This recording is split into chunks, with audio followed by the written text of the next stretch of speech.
Olá, você vai assistir agora uma mensagem que pode transformar a sua vida. Quero lhe convidar a abrir o teu coração e acolher a poderosa Palavra de Deus. E também te convidar para estar conosco em um dos nossos cultos no CI, aqui em Itajaí. Que Deus te abençoe.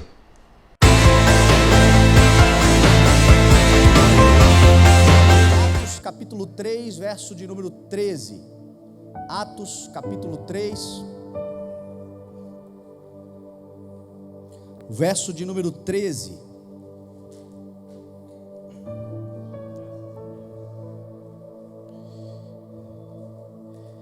Diz assim a palavra do Senhor: o Deus de Abraão, de Isaque e de Jacó, o Deus dos nossos antepassados, glorificou o seu servo Jesus, a quem vocês entregaram para ser morto, e negaram perante Pilatos. Embora ele tivesse decidido soltá-lo, vocês negaram publicamente o Senhor e justo, o santo e justo, e pediram que lhes fosse liberado um assassino. Vocês mataram o autor da vida, mas Deus o ressuscitou dos mortos, e nós somos testemunhas disso. Amém? Pai, nós te louvamos, Senhor, pela tua misericórdia, a tua palavra, o teu amor. Te louvamos, Senhor, pela oportunidade de estarmos aqui reunidos como tua igreja, e te pedimos, Senhor, uma boa porção da tua palavra aos nossos corações, revelada, Senhor, e avivada pelo teu Espírito Santo.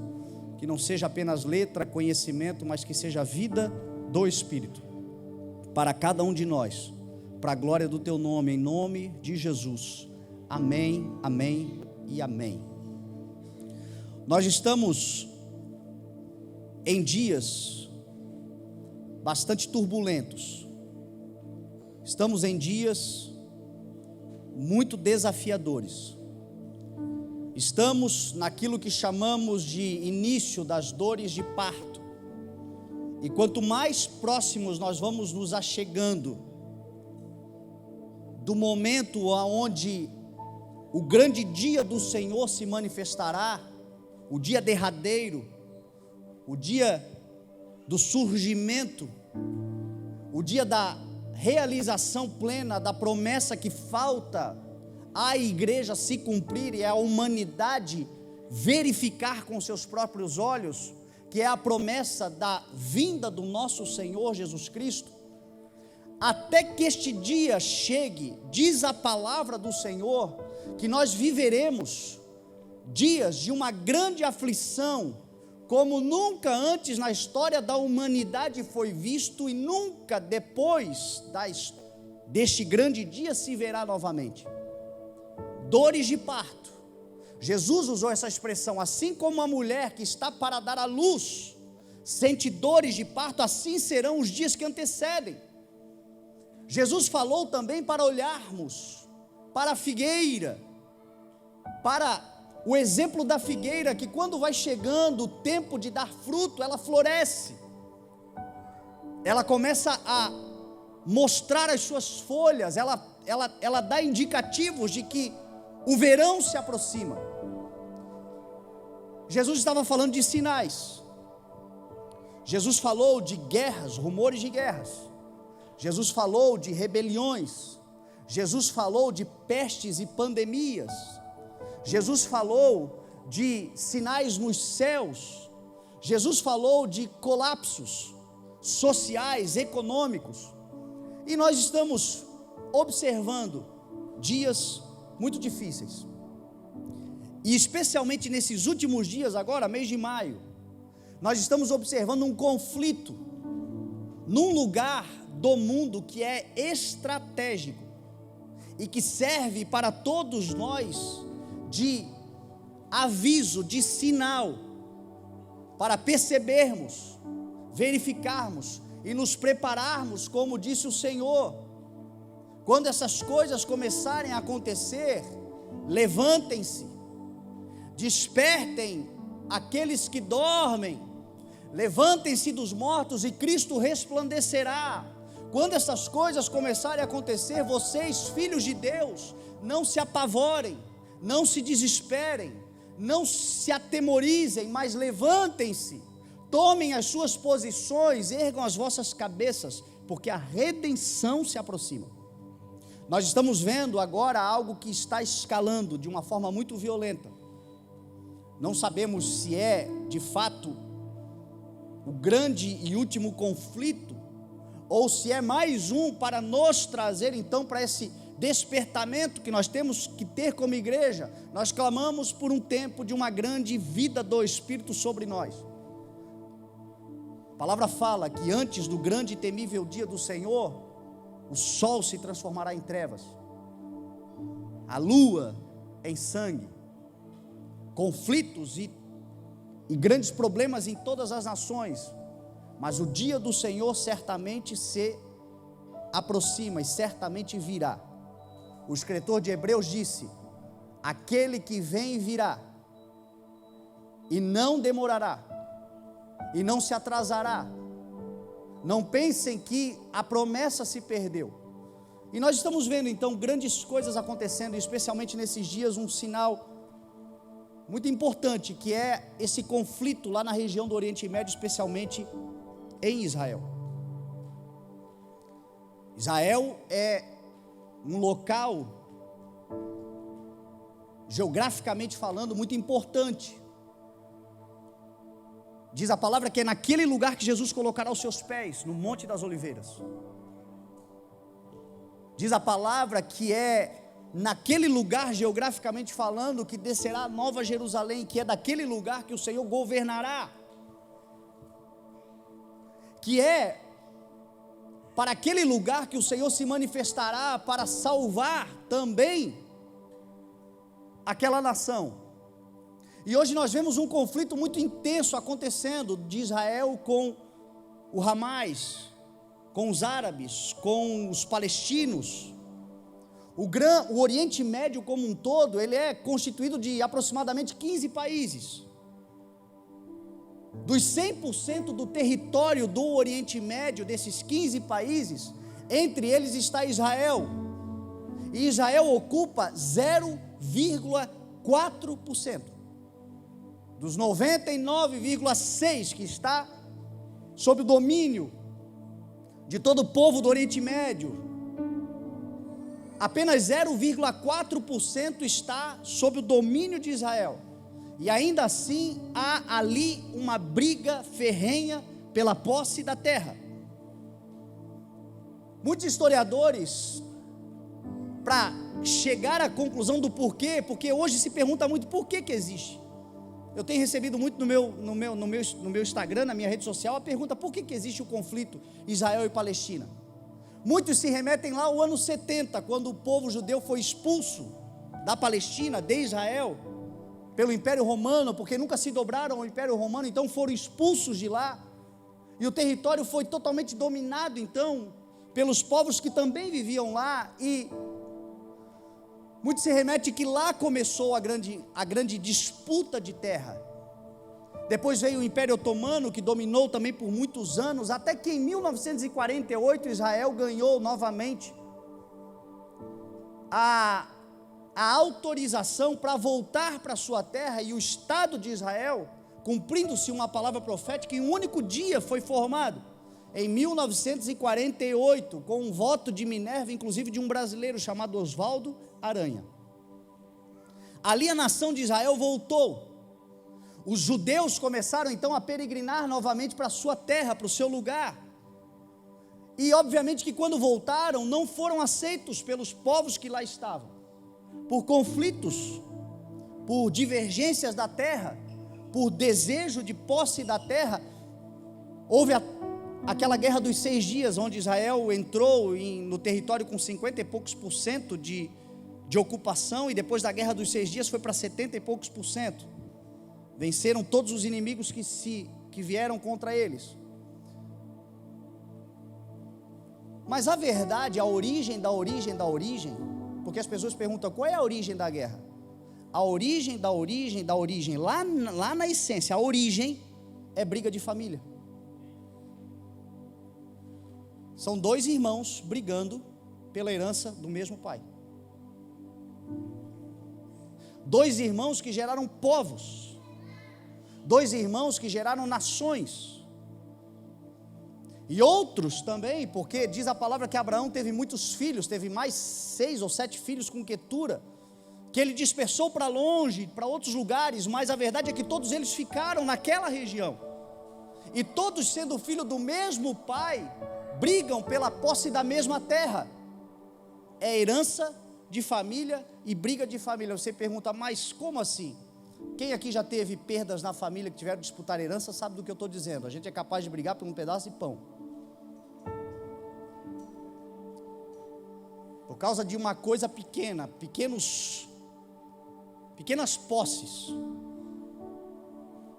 coisa que a traça corroerá, mas a gente requer, exige o direito, e brigam por causa disso. É naquele lugar que existem as 3 maiores religiões monoteístas do mundo.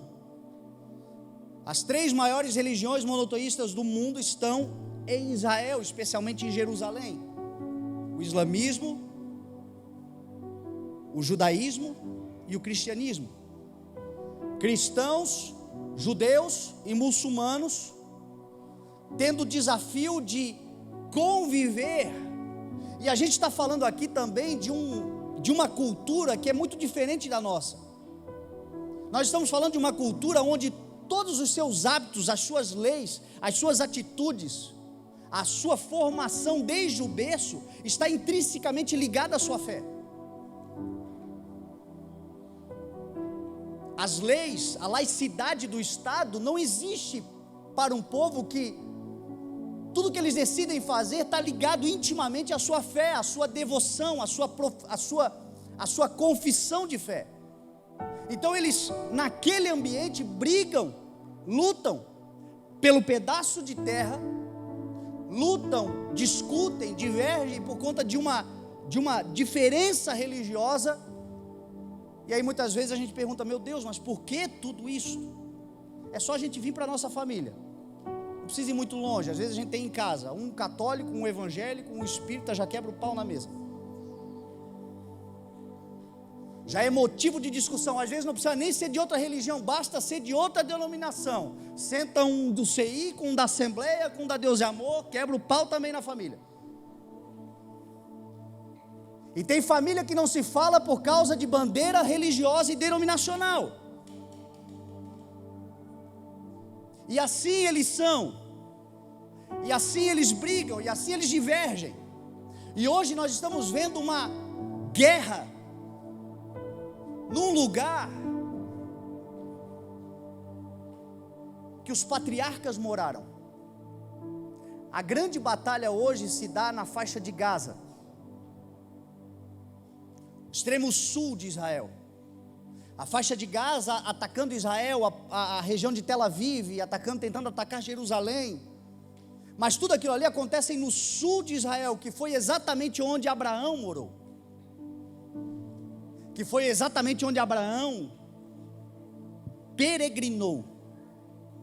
Abraão veio da Mesopotâmia, lá da região da Babilônia, onde hoje é o Iraque. Entrou na terra prometida, Canaã, pelo norte, mas se estabeleceu nesta região sul, extremo sul, que faz fronteira com o Egito. Ali naquele lugar, Abraão colocou os seus servos, plantou a sua produção, cuidou do seu gado, enriqueceu, viveu na região de Gerar, viveu na região de Belarrói, viveu na região de Beceba, foi morar no Egito. Gaza hoje é um local no extremo sul de Israel, com o mar Mediterrâneo de um lado, Palestina do outro, e fazendo fronteira direta com o Egito. Foi exatamente naquele local que Abraão se estabeleceu, e foi naquele local que Abraão gerou Ismael e Isaque. Então essa briga hoje é de Ismael com Isaque. Essa confusão hoje são 2 irmãos disputando a herança do pai, a terra do pai. Diz a palavra que Abraão gerou Ismael no meio da promessa, do tempo para se cumprir a promessa, com 10 anos da promessa feita. Abraão ouviu Sara, sua esposa, que era estéril, e no momento de ímpeto, de insensatez, ela disse a Abraão: deite-se com a minha esposa Agar, e gere nela um filho, com a minha serva Agar, e gere nela um filho. E a partir do momento que você gerar nela um filho, então eu, sua esposa Sara, terei, por meio de Agar, lhe darei o herdeiro que Deus lhe prometeu. Diz a palavra que Abraão se deitou com Agar, serva de Sara, e gerou Ismael. Porém, quando Ismael nasceu, Deus disse: não foi com ele que eu estabeleci a minha aliança contigo. A minha aliança se dará por meio de um descendente nascido de você e de Sara. A minha aliança se dará por meio de um descendente que você gerará, que será Isaque. E diz a palavra então que passaram-se mais 10, 12 anos, e Isaque foi gerado. Então Sara teve Isaque, e ali começou-se então uma disputa. Agora, eu estou falando tudo isso que é para que a gente entenda algo importante. Abraão gerou Ismael fora da promessa do Senhor, de forma natural, como diz a palavra. O filho nascido de forma natural, e não o filho nascido conforme a promessa. Agora, que promessa era essa que Deus havia estabelecido? Por meio do teu filho Isaque, eu abençoarei a tua descendência, e serão benditas todas as nações da terra. Agora, que bênção era esta que Deus estava falando? A bênção de, a partir de Isaque, Jesus Cristo vir ao mundo, porque Ele é a maior bênção que a humanidade pode receber. É no nome de Jesus que são benditas todas as nações da terra. Feliz é a nação que tem Deus como Senhor. O que Deus estava dizendo para Abraão era: Abraão, através de Isaque eu vou trazer nessa tua descendência, a partir de Isaque, a aliança que eu estou fazendo contigo é para salvação e transformação e remissão e reconciliação de toda a humanidade. É com Isaque, ele é o filho da promessa. Porém, Deus nunca amaldiçoou Ismael. Deus nunca amaldiçoou o filho que nasceu da escrava. Pelo contrário, Deus disse assim: eu também o abençoarei, e também farei dele um grande povo, e ele também será príncipe de nações, porque ele é teu filho, ele é teu herdeiro, e se nasceu de você, eu tenho aliança com você, eu também lhe abençoarei. A promessa de Isaque tem a ver com Cristo, mas a bênção de Isaque de gerar a árvore genealógica então de Cristo não significa a mesma coisa que a maldição sobre a vida de Ismael.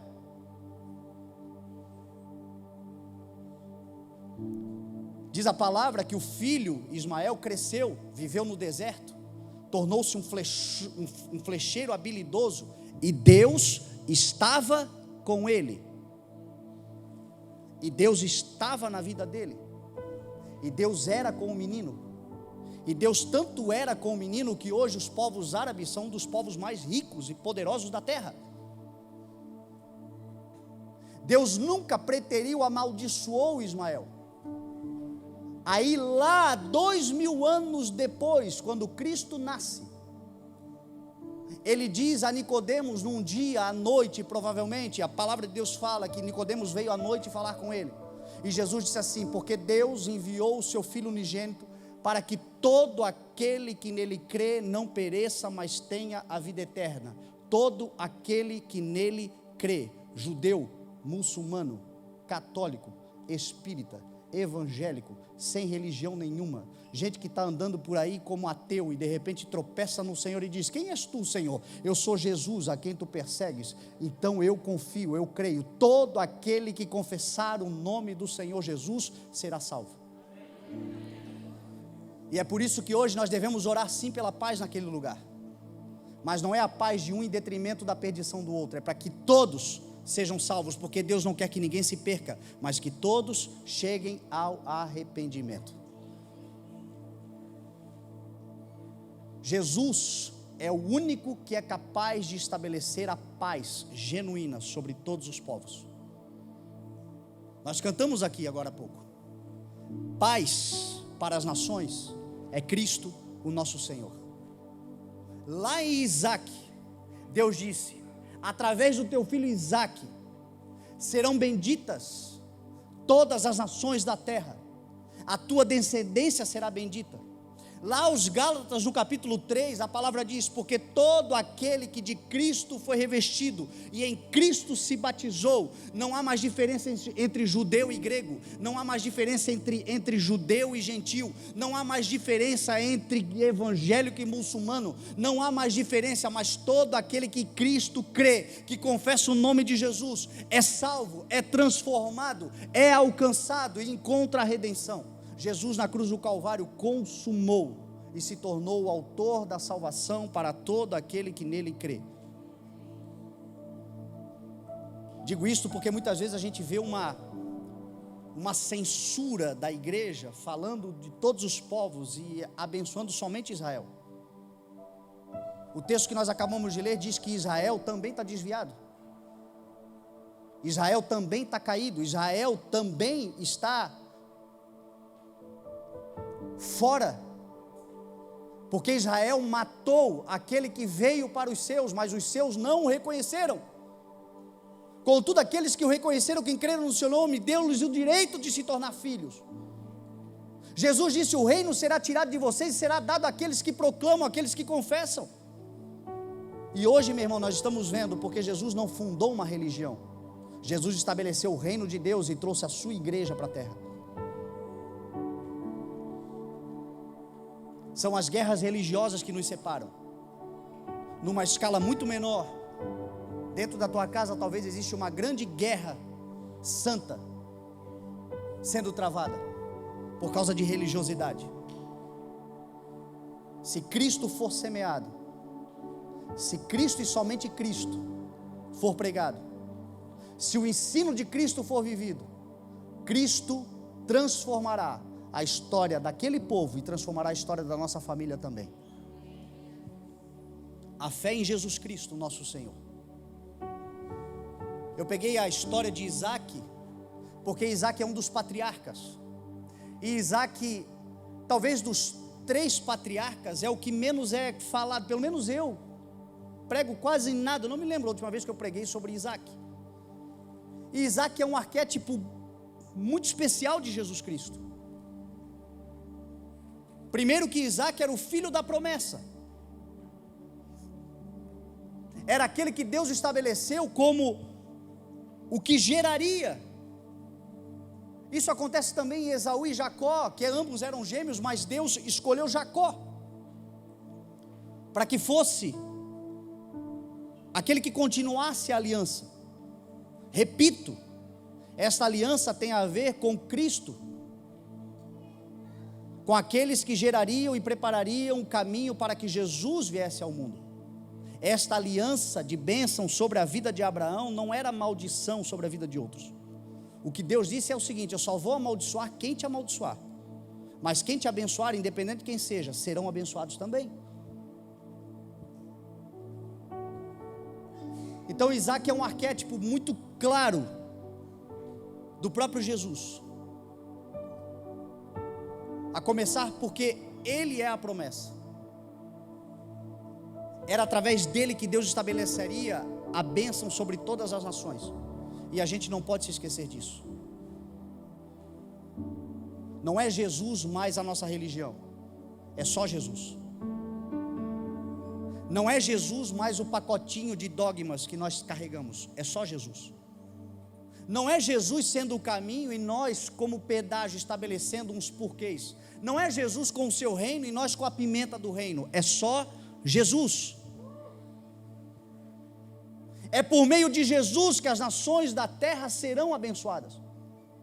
Eu quero fazer um paralelo, porque essa palavra que eu estou pregando, ontem eu passei o dia estudando, E normalmente quando eu estudo, eu escrevo muito, eu faço esboço, eu estudo, eu pesquiso, eu guardo. E ontem Deus não me deu nada, parece que deu um apagão.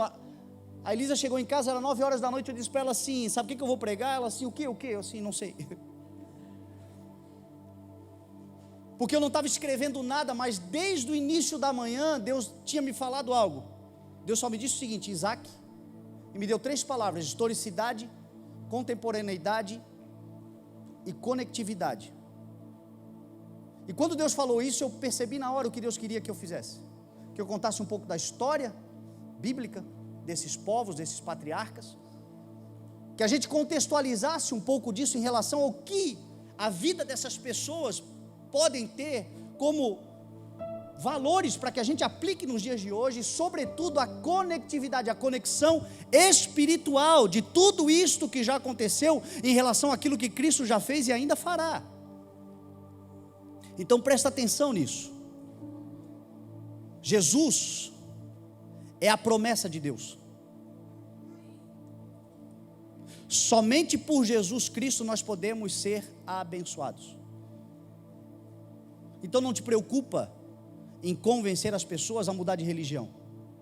Prega Jesus, porque Jesus bota abaixo todo e qualquer tipo de religiosidade e se torna suficiente para todo aquele que bebe dessa água, nunca mais terá sede, diz a palavra. É Cristo, é o Senhor Jesus. Uma outra coisa interessante sobre Isaac, na semana passada, se você estava aqui, eu preguei sobre mulheres que Deus deu a elas a oportunidade de gerar homens que foram então base para Jesus vir ao mundo, e Isaac é um deles. Sara gerou Isaac, e Isaac significa aquele que faz sorrir, ou aquele que rir, ou sorriso, tem a ver com alegria, tem a ver com felicidade, tem a ver com satisfação e contentamento. Isaac veio para a história da família de Abraão exatamente para dar isso, essa alegria de uma promessa concluída, de uma promessa realizada, de ter passado muito tempo, 25 anos mais, a fidelidade de Deus prevaleceu, porque a fidelidade de Deus sempre prevalecerá. E os dias que nós estamos vivendo são dias de muito medo, são dias de muitas dúvidas, são dias de muitas angústias. Mas deixa eu falar uma coisa para você, somente para quem não confessa o nome de Jesus. Para quem já confessou o nome de Jesus, quando Jesus se manifestar, será um terror para quem negou, mas para nós será um dia de gargalhada, será um dia de grande alegria, porque Ele certamente nos fará sorrir. Diz a palavra no Salmo 45 que Deus, o seu Deus, o escolheu, Jesus Cristo nosso Senhor. Entre muitos irmãos, note que tudo a palavra está falando. Muitos são os povos, muitos são aqueles que geraram, muitas são as pessoas que de modo natural foram gerados, mas Deus escolheu a Cristo no meio dos seus irmãos, ungindo Ele com óleo de alegria. Jesus disse assim: porque o Espírito do Senhor está sobre mim, e Ele me ungiu para proclamar boas novas, para libertar cativos, para dar visão aos cegos, para anunciar o ano da bondade e da graça do Senhor. Quem está cheio de Jesus no seu coração, um sorriso no rosto brotará.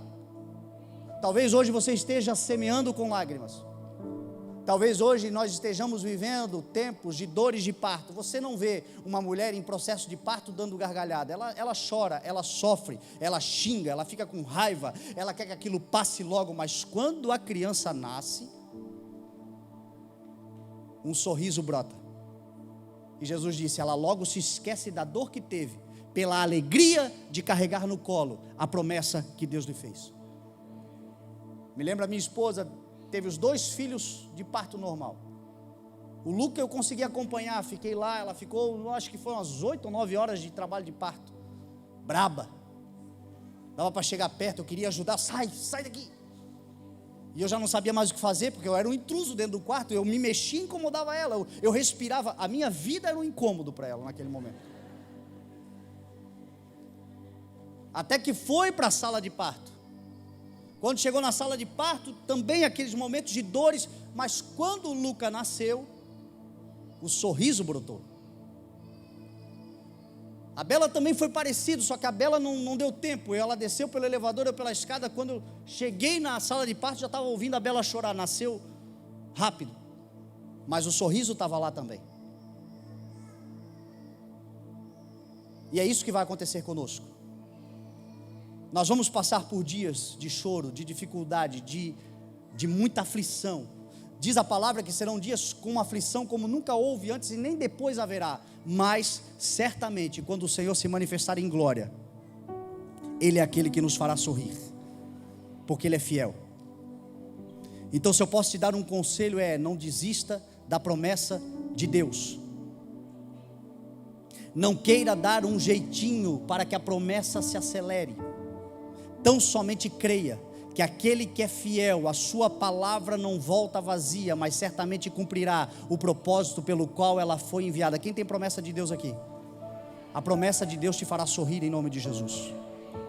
Sara disse assim: se alegrem comigo todos aqueles que creem no Senhor, porque Deus certamente me devolveu o riso, porque a promessa certamente se cumpriu.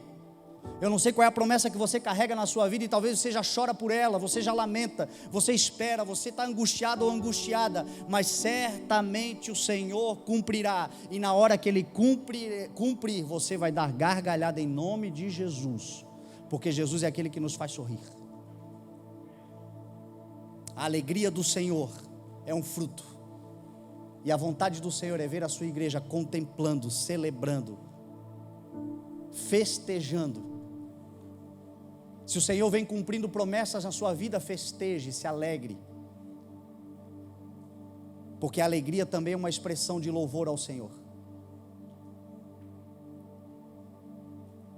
Você sabe uma outra coisa interessante sobre Isaac? Diz a palavra que Isaac, ele não cometeu as mesmas atitudes de Abraão, em relação a sair da terra onde o Senhor havia prometido, e ir buscar mantimentos, suprimentos em outros lugares, por causa da fome, por causa da escassez.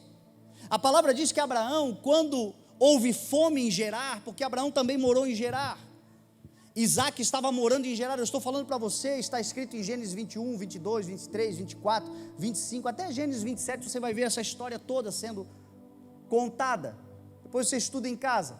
Diz a palavra que Isaac, ele foi morar em Gerar, e quando ele morava naquela cidade, deu fome, houve uma grande fome naquela terra. Também houve esta grande fome no tempo de Abraão, e diz a palavra que quando houve fome em Gerar nos dias de Abraão, Abraão saiu e foi morar no Egito. Lá ele disse que Sara era sua irmã, até que o faraó, Deus deu uma doença no meio do povo da corte de faraó, porque já estavam todos de olho em cima de Sara, e aí foi descoberto, e ele disse: é porque eu tinha medo que pudessem me matar, mas o fato é que ele foi viver no Egito, e a gente sabe o que simboliza o Egito nesse tempo bíblico. Simboliza o mundo, simboliza o lugar que é longe da presença de Deus. Isaac não fez isto. Isaac, quando houve fome em Gerar, ele ouviu a voz de Deus dizendo: permaneça em Gerar. E diz a palavra, porque ele ouviu a voz de Deus e permaneceu em Gerar, naquele ano ele colheu 100 por 1. Numa terra de escassez, numa terra de fome, numa terra de dificuldade, numa terra de crise, numa terra de problemas, porque ele ouviu a voz de Deus, naquela terra ele semeou e colheu naquele ano a 100 por 1. Guarda o que eu vou te falar. Nós estamos vivendo um tempo de uma grande crise moral, de uma grande crise de saúde mundial. Nós estamos vivendo um tempo de uma grande crise econômica. Eu estava assistindo uma matéria essa semana que dizia que 6 em cada 10 brasileiros estão correndo o risco de passarem por uma crise de alimentos dentro da sua casa. 6 em cada 10 brasileiros, é muita coisa. estão ameaçados de sofrerem uma crise de alimento, o básico, num dos países que mais produz alimentos no mundo. Um país com uma riqueza natural, com uma capacidade de produção. A nossa produção de soja está vendida para o exterior, não sei quantos anos para frente. Uma terra fértil. E nós vivendo uma crise. E no meio dessa crise está a igreja. Porque nós somos sociedade. Só que nós temos uma palavra do Senhor. Esta terra o Senhor nos dará por herança. Nós reinaremos sobre a terra. Então nós temos uma palavra de Deus. Tempo de crise para nós é uma grande oportunidade. Não corra, não fuja, não desista. Continue crendo, continue fazendo, continue plantando. Eu quero te dizer em nome de Jesus, é um desejo do meu coração. Eu não tenho a pretensão aqui de dizer assim te diz o Senhor, porque é muita pretensão, mas é um desejo de todo o meu coração. E eu me apego aqui na palavra de Deus que fala o seguinte: tudo o que nós ligarmos na terra também é ligado dos céus. Então eu desejo no meu coração, com a tua fé, eu creio que pode acontecer. Ainda este ano você colherá a 100 por 1. Porque você não vai desistir, porque você não vai fugir, porque você não vai para o mundo só porque nós estamos numa crise, inclusive dentro da igreja. O mundo é o Egito. A crise hoje, moral, muito dela se dá dentro da igreja. E é exatamente nós permanecendo, aqueles que têm o caráter de Deus, aqueles que têm experiência com o Senhor, aqueles que têm promessa do Senhor, permanecendo, eu quero dizer em nome de Jesus, que nós colhamos ainda este ano a 100 por 1, porque está nos sendo dada uma grande oportunidade de mostrarmos a diferença entre quem serve a Deus e quem não serve, entre justos e ímpios. É uma grande oportunidade que o Senhor está dando para a sua igreja, de transferir para a sua igreja governo, de transferir para a sua igreja influência. Glória a Deus por aqueles que, se bem que com a pandemia está tudo travado, tudo trancado, mas muitos estavam no coração de irem para outros lugares, de procurarem outras terras. Meu irmão, entenda uma coisa, eu já preguei sobre isso, mas eu faço questão de repetir nessa mensagem: a bênção não está na terra, a bênção está com você. Isso significa dizer que você pode ir para o ermo, você pode ir para o deserto, você pode ir para um lugar que ninguém quer ir, mas se você for debaixo de uma palavra de Deus, aquele lugar florescerá, porque é você quem carrega a promessa da bênção de Deus sobre a sua vida. Aonde você estiver, se o Senhor disse para você, fique aí, diz a palavra que Ele ficou aí, que Ele ficou em Gerar.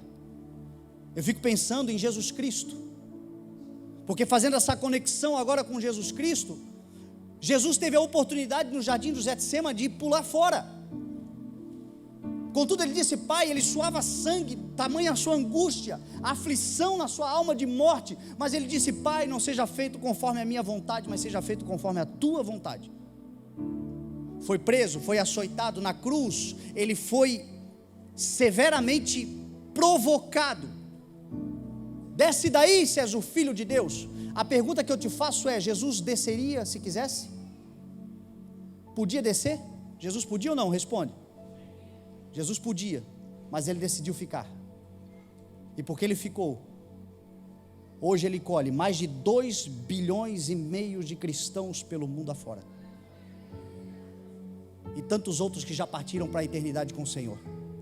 E tantos outros que ainda se converterão em nome de Jesus, porque diz a palavra, creia no Senhor e serão salvos tu e a tua casa. Faz uma conta na tua casa, quantos ainda precisam ser alcançados pelo Senhor. Eles serão em nome de Jesus, eles serão, sabe por quê? Porque você não vai para o mundo, você vai permanecer na palavra, você vai permanecer na fidelidade, você vai permanecer em obediência, e porque permanece em obediência, você é portador de uma grande bênção, ela está sobre você, e ainda este ano você colherá 100 por 1 em nome de Jesus.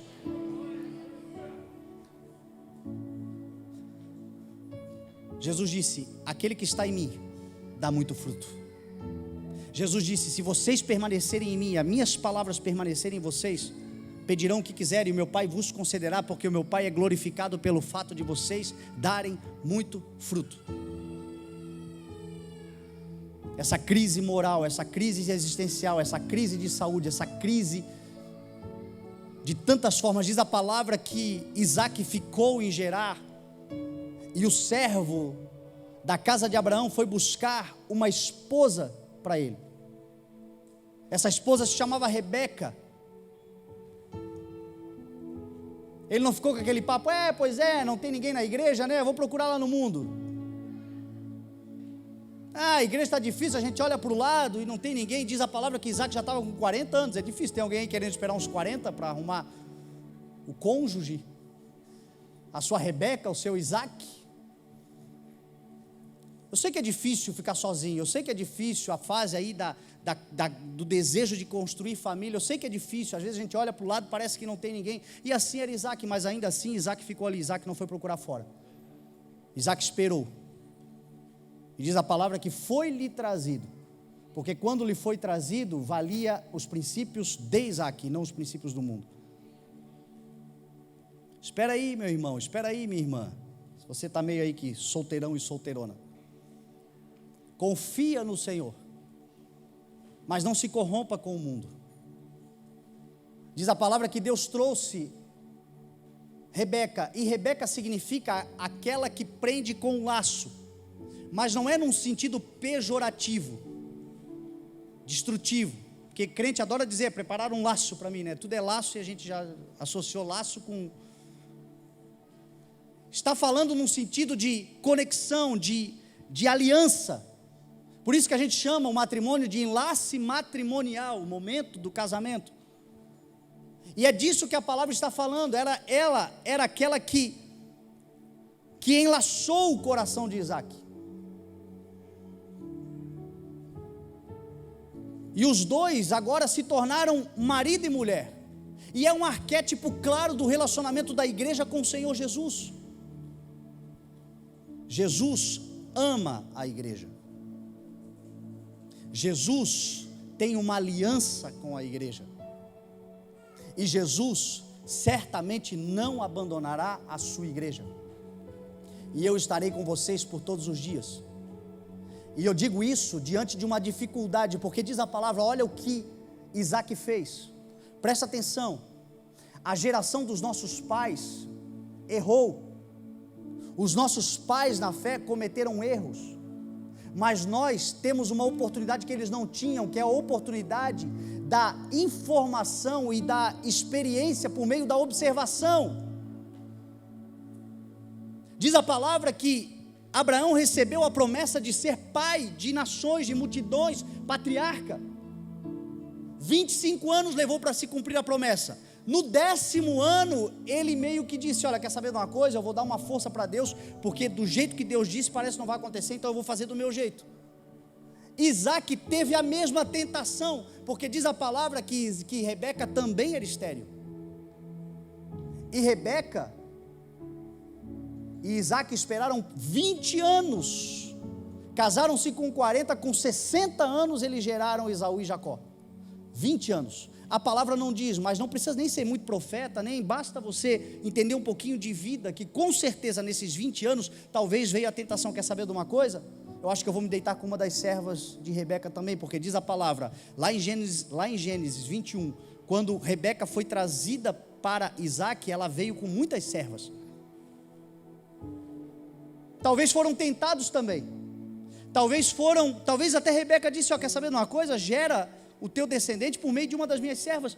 Já tinha experiência, mas eles aprenderam que vale a pena esperar em perseverança pelo cumprimento da promessa do Senhor. E nós somos essa geração mais semelhantes a Isaac do que a Abraão. Uma geração que pode olhar, porque os nossos pais na fé não tinham referência do passado. Era muito difícil chegar à informação. Hoje a gente tem tudo na palma da mão. E talvez nós sejamos tentados a cometer os mesmos erros.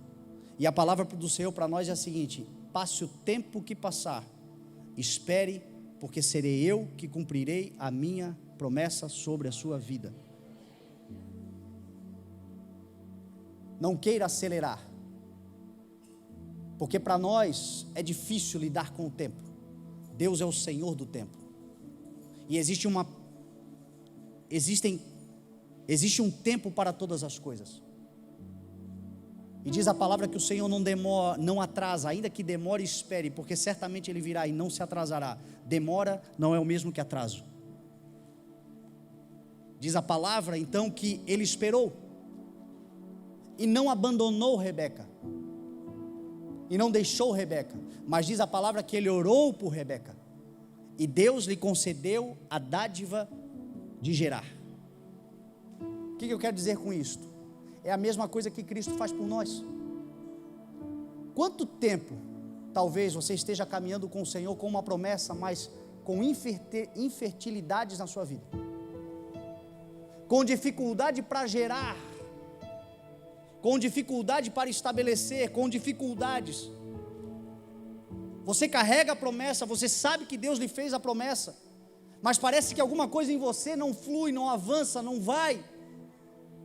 O acusador, também chamado de diabo, na sua mente dizendo: você não vai chegar, você não tem promessa, você não pode, Deus te abandonou, Deus vai te abandonar. Deixa eu dizer uma coisa para você, a palavra diz que o Espírito Santo intercede por você com gemidos inexprimíveis, e que o próprio Senhor Jesus está intercedendo por você junto ao Pai. Jesus é o nosso Isaac, nós somos Rebeca para Jesus. Ele não nos abandonará até que se cumpra a promessa de Deus sobre a nossa vida. Ele permanece fiel, mesmo apesar das nossas infidelidades. Ele tem poder, apesar das nossas dificuldades. Isaac nunca abandonou Rebeca, mas esperou, e diz a palavra que 20 anos depois, geraram Esaú e Jacó. Para nós irmos caminhando para o final, diz a palavra que Isaac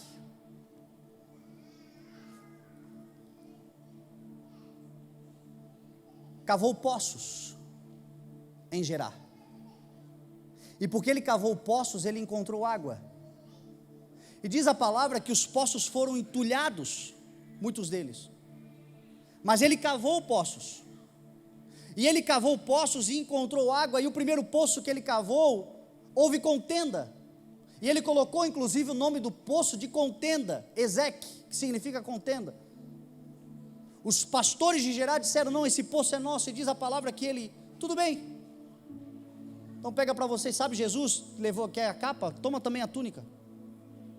E diz a palavra que ele entregou o poço e foi cavar outro poço, e agora ele cavou um poço, e também naquele poço deu briga, e o nome do poço é Sitna, ele deu o nome de Sitna, que significa também briga, e os pastores também contenderam. E diz a palavra que ele foi para frente, ele também entregou aquele poço e continuou cavando, e lá na frente, ele encontra um outro poço, e agora ele dá o nome do poço de Seba, que significa lugar de juramento, lugar de expansão, e por isso que nasce a cidade de Berseba, em torno daquele poço, e naquele poço não houve contenda, e ele disse: agora sim o Senhor ampliou as nossas terras, e agora nós seremos abençoados. E diz a palavra que Isaac não ficou só rico, Isaac ficou riquíssimo. Você sabe por quê? Porque ele não parou de cavar poço, apesar de muita gente lhe roubar os poços que ele cavava, apesar de muita gente entulhar os poços que o seu pai havia cavado. Ele determinou no seu coração: eu não vou deixar que a injustiça dos homens paralise a promessa de Deus. Eu não vou permitir que a maldade dos homens amargure o meu coração. Eu não vou permitir que a perversidade dos homens mudem a essência do meu caráter. Deus me constituiu para nesta terra plantar e colher, e eu preciso de água, e água tem a ver com poço, então eu não vou deixar de cavar poços. E diz a palavra que mesmo quando lhe expulsaram de Berseba, porque ele enriqueceu tanto que os invejosos lhe expulsaram, a Bíblia diz que ele foi mandado para o vale, já não estava bom em Gerar na fome, ainda foi mandado para um vale de Gerar, que era um lugar pior ainda, mas mesmo lá, ele disse: eu vou cavar, e achou um veio d'água. E você parando porque tem gente fazendo bico para você, e você desistindo porque tem gente sendo injusta com você. Meu irmão, cada vez que você cavar um poço, você vai encontrar água, porque você tem uma promessa do Senhor. Cada vez que você sofrer uma injustiça, diz a palavra, bem-aventurados são os perseguidos por causa do meu nome, porque deles é o reino de Deus. O que você não pode é parar de cavar, meu irmão, porque Jesus disse assim: aquele que perseverar até o fim será salvo. Aquele que nesses dias de dificuldade, nesses dias de perseguição, nesses dias de calúnia, eu me lembro agora de um testemunho particular, eu com uma promessa de Deus sobre a minha vida, e diz a palavra que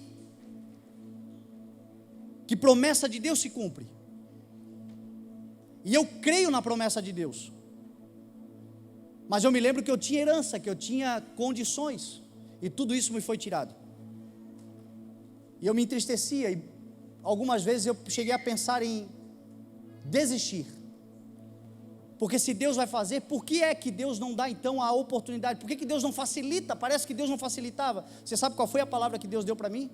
Fernando, se você for para uma praça pública, eu irei com você, porque o que eu coloquei em você, você carrega por onde você for, e até mesmo num ermo, você vai achar água, num vale, um rio vai fluir.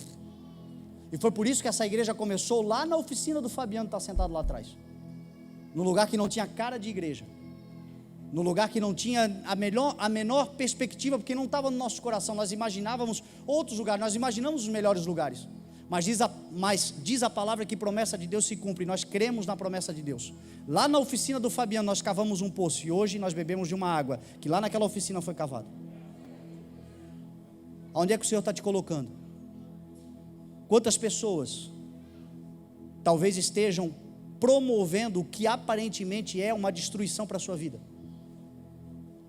Diz a palavra do Senhor que se você é perseguido, porque mas não é assassino, não é mentiroso, não se mete na vida dos outros, mas tem sido perseguido por causa do nome de Jesus, alegre-se, porque o Senhor está te conduzindo para lugares de águas, e onde há água, há vida. Tudo que nós precisamos está em Jesus Cristo nosso Senhor. Jesus é aquele que não desistiu de nós. Jesus foi até o fim e disse: está consumado.